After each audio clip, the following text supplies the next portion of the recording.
Welcome to our channel Chinnugiri creations 444. So ನೋಡ್ತಾ ಇದ್ದೀರಾ, ನಾನಿಲ್ಲಿ ಸ್ಪೈಸಿಯಾದ ಕ್ಯಾಬೇಜ್ ರೈಸನ್ನು ಮಾಡಿದ್ದೀನಿ. ಹೇಗೆ ಮಾಡೋದು ಅಂತ ನೋಡ್ಕೊಬರೋಣ ಬನ್ನಿ.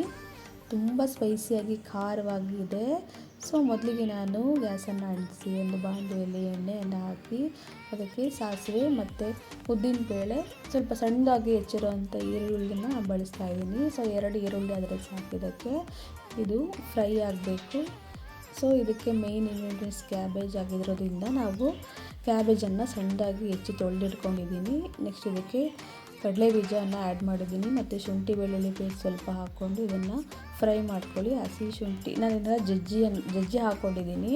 ಸೊ ಜಜ್ಜಿ ಹಾಕೋದ್ರಿಂದ ಸ್ವಲ್ಪ ಟೇಸ್ಟ್ ತುಂಬ ಚೆನ್ನಾಗಿರುತ್ತೆ, ಡಿಫ್ರೆಂಟ್ ಆಗಿರುತ್ತೆ ಕೂಡ. ಇದು ಸ್ವಲ್ಪ ಫ್ರೈ ಆಗಲಿ.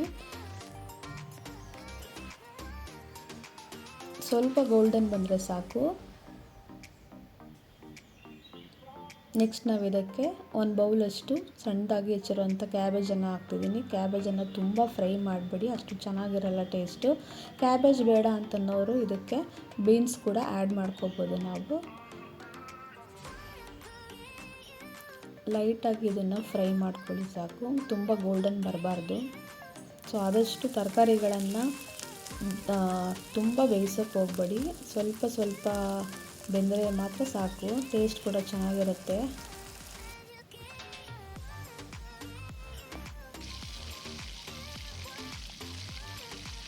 ಸೊ ನೋಡಿ, ಈಗ ಇಷ್ಟು ಬಂದಿದೆ, ಇಷ್ಟಾದರೆ ಸಾಕು, ತುಂಬ ಫ್ರೈ ಮಾಡ್ಕೊಳ್ಳೋಕೆ ಹೋಗಬೇಡಿ.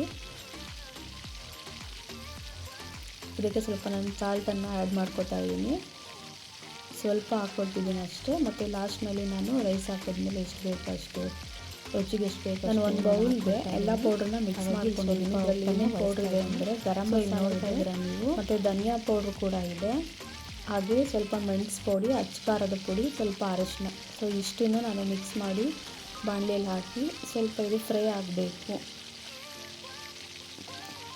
ಸೊ ಇದು ಮೇಯ್ನ್ ಹಾಕಬೇಕು ನಾವು, ಯಾಕೆಂದರೆ ಸ್ಪೈಸಿ ಅಂತಂದರೆ ಇದೆಲ್ಲ ಇಂಗ್ರೀಡಿಯೆಂಟ್ಸ್ ಕೂಡ ತುಂಬ ಇಂಪಾರ್ಟೆಂಟು.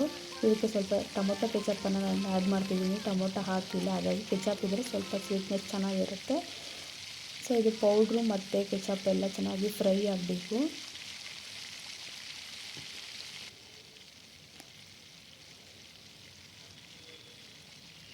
ಸ್ವಲ್ಪ ಹಸಿ ಸ್ಮೆಲ್ ಹೋಗೋ ತನಕ ಅಷ್ಟೇ.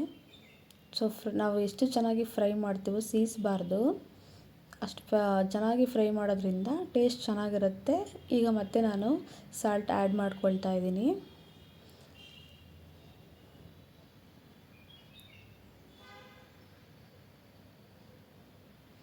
ನಾನು ಲೋ ಫ್ಲೇಮಲ್ಲಿ ಇಟ್ಕೊಂಡಿದ್ದೀನಿ, ಹಾಗಾಗಿ ನಿಧಾನವಾಗಿ ಮಾಡ್ಕೊಳ್ತಾ ಇದ್ದೀನಿ. ಸೊ ರೈಸ್ ಲಾಸ್ಟಿಗೆ ನಾನು ರೈಸನ್ನು ಆ್ಯಡ್ ಮಾಡ್ಕೊತಾ ಇದ್ದೀನಿ. ನೋಡಿ,